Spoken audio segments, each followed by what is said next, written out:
En el año 1325, un grupo de personas sin tierra, despreciado por todos sus vecinos, se estableció en una isla pantanosa en medio de un lago porque nadie más quería vivir allí. 200 años después, esa misma gente gobernaba un imperio de 5 millones de personas.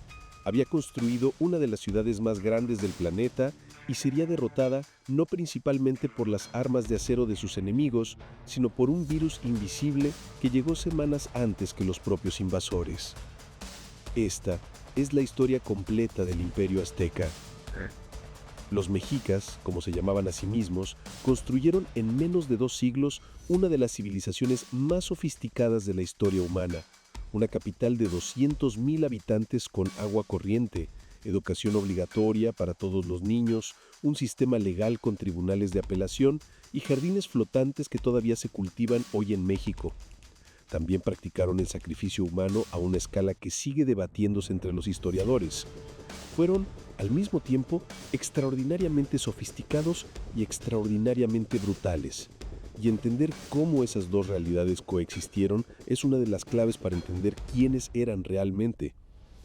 En los próximos 30 minutos vamos a recorrer esta historia completa, desde la migración legendaria de Aztlán, pasando por la fundación de Tenochtitlán, el ascenso al poder bajo Moctezuma I, el esplendor de la ciudad que dejó atónitos a los españoles, hasta la llegada de Hernán Cortés en 1519 y la caída del imperio en 1521.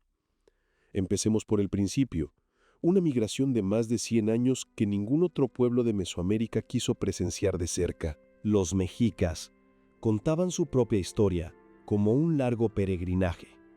Según su tradición, partieron de un lugar llamado Aztlán, en algún punto del norte de México, alrededor del año 1100 después de Cristo. El nombre azteca que usamos hoy proviene precisamente de ese lugar de origen, aunque ellos mismos preferían llamarse mexicas. Durante más de 100 años, este pueblo migró hacia el sur, deteniéndose en distintos asentamientos, siempre bajo la guía de su dios patrono, Huitzilopochtli, el dios de la guerra y el sol, cuya voluntad era interpretada por sacerdotes que cargaban su imagen envuelta en mantos sagrados. Cuando finalmente llegaron al Valle de México, alrededor de 1250, encontraron una región densamente poblada por otros pueblos que llevaban generaciones asentados allí. Los recién llegados no eran bienvenidos. Fueron expulsados de varios territorios, obligados a trabajar como mercenarios para otros señoríos y tratados generalmente como un pueblo bárbaro y marginal. Establecidos brevemente en Chapultepec, fueron expulsados nuevamente por la hostilidad de sus vecinos. Terminaron refugiándose en Culhuacán hasta que un incidente diplomático provocó su expulsión definitiva. Sin aliados, sin territorio propio, los mexicas se retiraron a la única tierra que nadie más quería, un conjunto de islas pantanosas en medio del lago Texcoco, infestadas de serpientes, prácticamente inhabitables. Según la leyenda fundacional, que hoy aparece en la bandera de México, los sacerdotes mexicas vieron ahí la señal que Huitzilopochtli había prometido: un águila posada sobre un nopal, devorando una serpiente. En 1325, fundaron Tenochtitlan sobre esas islas pantanosas. Nadie podía imaginar que 200 años después, esa ciudad sería una de las metrópolis más grandes y sofisticadas del planeta. Durante casi un siglo, Tenochtitlan no fue ninguna potencia. Fue un estado tributario de Azcapotzalco, la ciudad dominante de los pepanecas, a quienes los mexicas pagaban tributo y para quienes servían como mercenarios. Este periodo de subordinación tuvo un efecto formativo crucial. Convirtió a los mexicas en guerreros extraordinariamente disciplinados, curtidos en decenas de campañas al servicio de un poder ajeno. Los mexicas, mientras tanto, resolvían con ingeniería los límites de su territorio pantanoso. Desarrollaron las chinampas, plataformas artificiales construidas sobre el lago, ancladas con estacas de sauce. Este sistema permitía hasta 7 cosechas al año. En 1427, la situación cambió. El gobernante de Azcapotzalco murió, y su sucesor Maxtla tomó medidas hostiles contra Tenochtitlan. incluyendo el asesinato del gobernante mexica Chimalpopoca. Itzcoatl, el cuarto gobernante mexica, organizó entonces una alianza militar con Texcoco y Tlacopan. Esta coalición, la Triple Alianza, atacó y derrotó a Azcapotzalco en una guerra decisiva.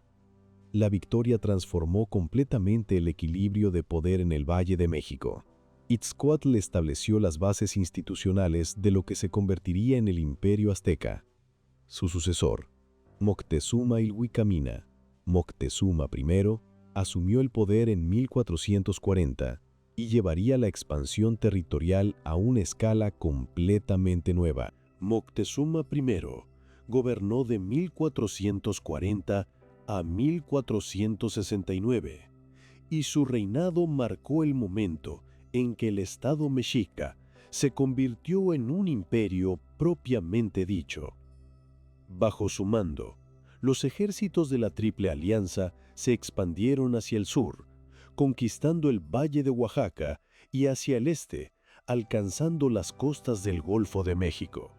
Moctezuma I también enfrentó una de las peores crisis naturales de la historia de Tenochtitlan.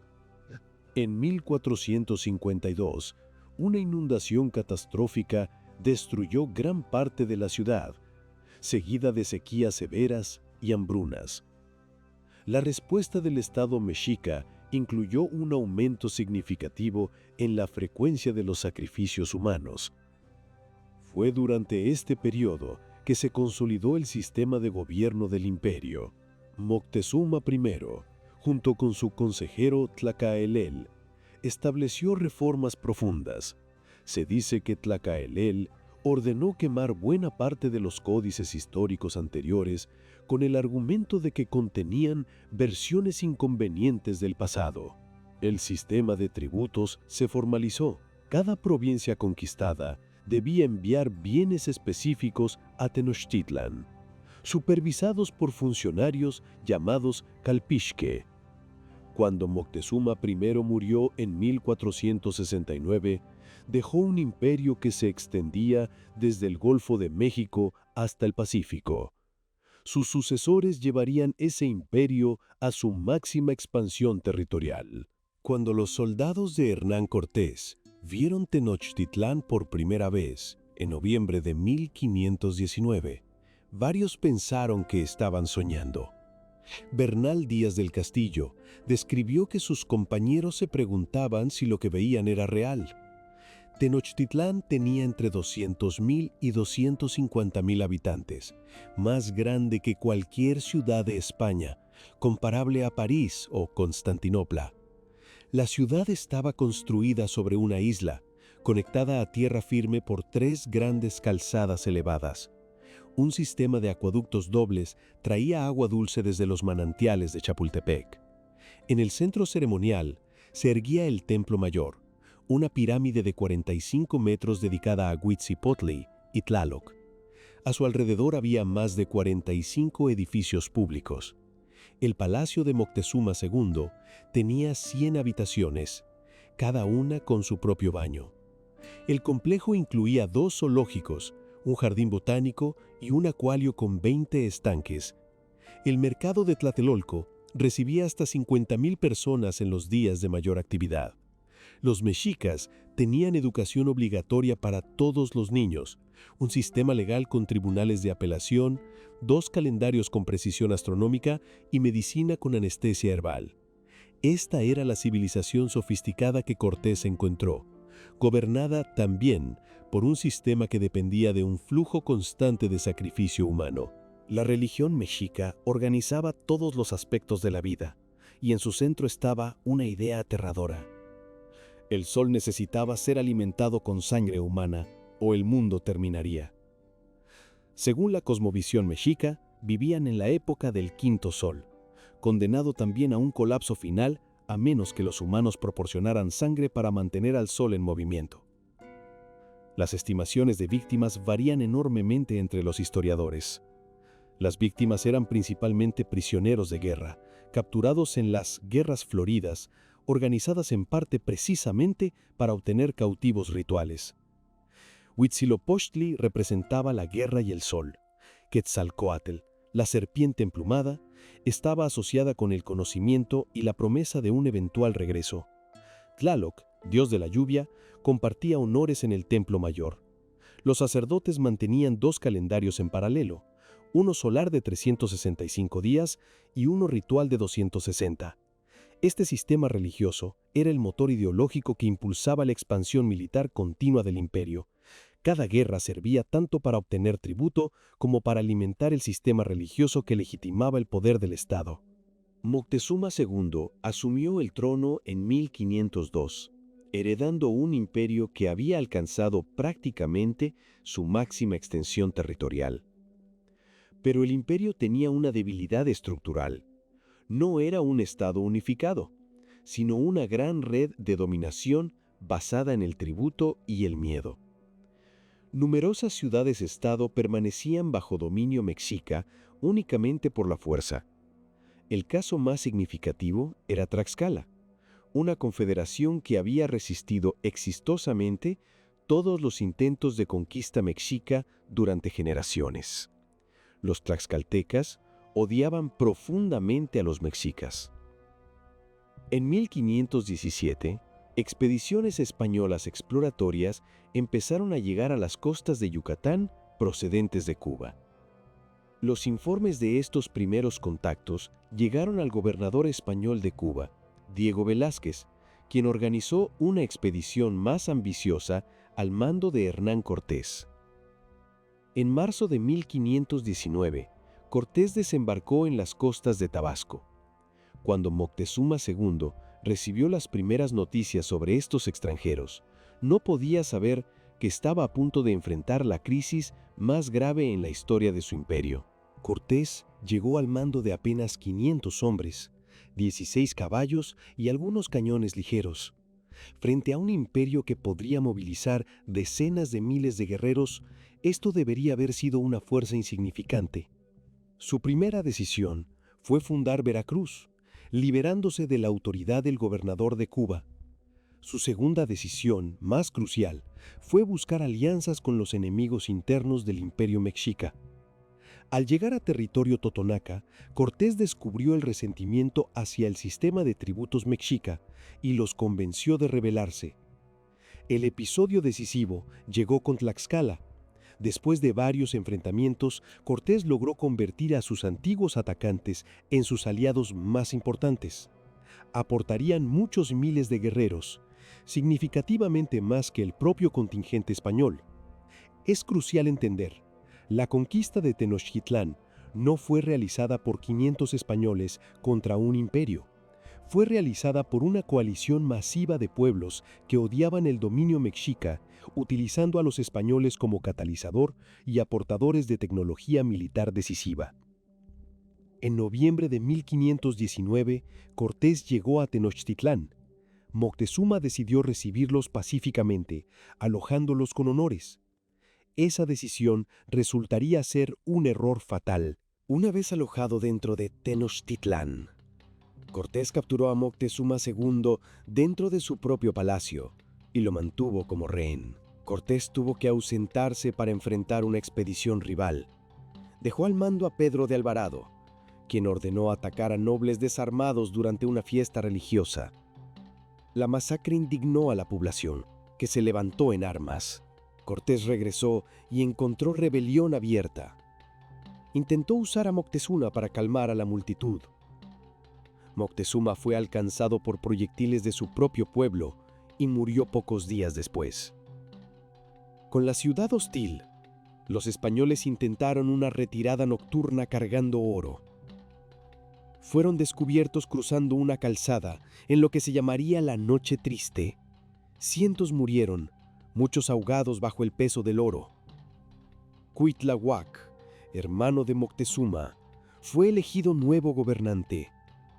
Su reinado duró apenas 80 días. Murió de viruela, traída por los españoles propagándose sin control por una población sin inmunidad. Un fraile franciscano describió después: morían en montones, derrumbaban las casas sobre ellos, convirtiendo sus hogares en tumbas.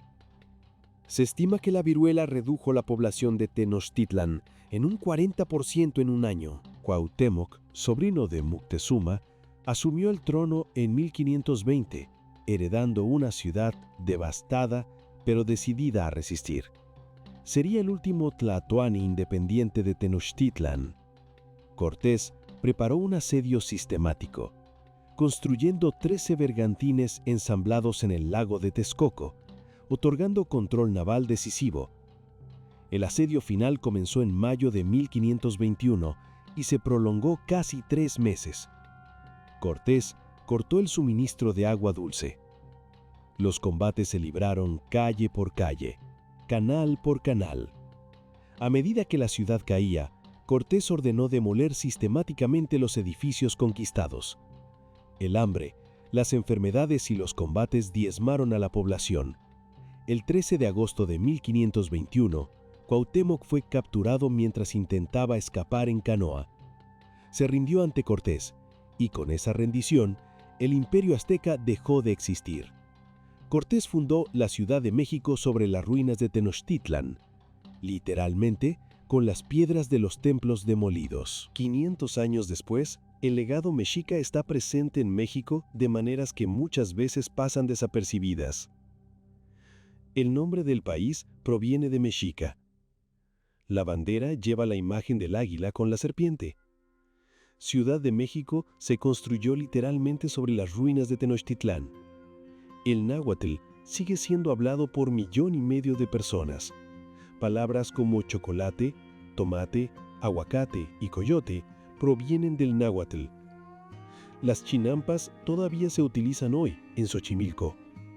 El Templo Mayor permaneció perdido bajo las calles hasta que trabajadores eléctricos lo redescubrieron en 1978. La historia del Imperio Azteca es la historia de una transformación extraordinaria, de un pueblo despreciado a la potencia dominante de Mesoamérica en menos de 2 siglos.